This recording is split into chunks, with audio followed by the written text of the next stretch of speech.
was called by my sergeant, requested to respond down to Denny for a search and rescue. I was told that there was a female with a broken hip. We had a medical, which is over 20 miles away from the highway. Don't forget, this is Christmas, so by 4:30 in the afternoon with snow, it's dark. We needed to get from the state highway back to that community. There was numerous trees and just deep snow the whole way to Denny. Yeah, with the amount of snow and the trees and stuff, It took them hours. and not even just several hours, but almost 12 hours to get an ambulance in there and get that person out. When you go from 3 o'clock on a Friday afternoon until Monday morning without a plow being able to go out, people get snowed in for a number of days, and that's what you heard about on that particular emergency that took so long to get this woman into medical care. The obvious main reason for having well-maintained roads is health and safety. That's number one for everything the county does as far as services. We used to have a full crew here.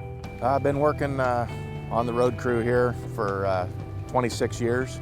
And there were a lot of people and there was a lot of equipment, and the road was maintained. The brush was cut, the ditches were dug out, the culverts were cleared. When something went wrong on the road, like rocks, they were on it. They did it all the time. They were on it. It was good. At a bare minimum in Trinity County, we need 19 people to plow all the roads. And then with the lack of funds, we've gone from a 5-man crew in this district to one part-time person. With the resources that we have to plow roads, the problem is we're just not going to get there. With only having one part-time person down here, if there's any type of medical emergency, you're talking not just a few minutes, but hours. Because right now, we're not even coming close to being able to provide a minimal, safe service to the community. It's just essential that we get at least enough money to maintain a basic service. Sometimes the road just shuts down. Even if we had a call, we wouldn't be able to respond. The response time for medical emergencies, because we don't have the staffing out there, is hours. I feel that we need additional funding, not only for equipment, but for employees to work all night during the winter season to clear the roads. Of course there's a concern about something happening again. It's happened before, it'll happen again. We're talking about bringing money in so that we can actually exist and provide decent service. We're so far behind that we can't do that anymore. That we have situations like what happened in that snowstorm.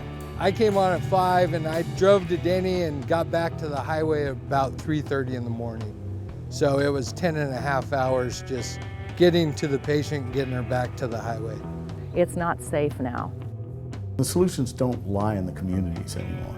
The solutions lie with legislature and how they go about collecting the fees and the funds. I don't know the answer to it. The state legislature is going to have to figure that out. But it's not just the residents of Trinity County. There's people from all over the state and from other states that come here to recreate. And so it's not just maintaining things here for our citizens, it's for citizens for the state and other states. We're not being political when we're talking about driving in and out to get the mail delivered, to take people to the doctor, to get groceries, to buy fuel. It's not political. It has to do with humanity and compassion, and that's what it's about.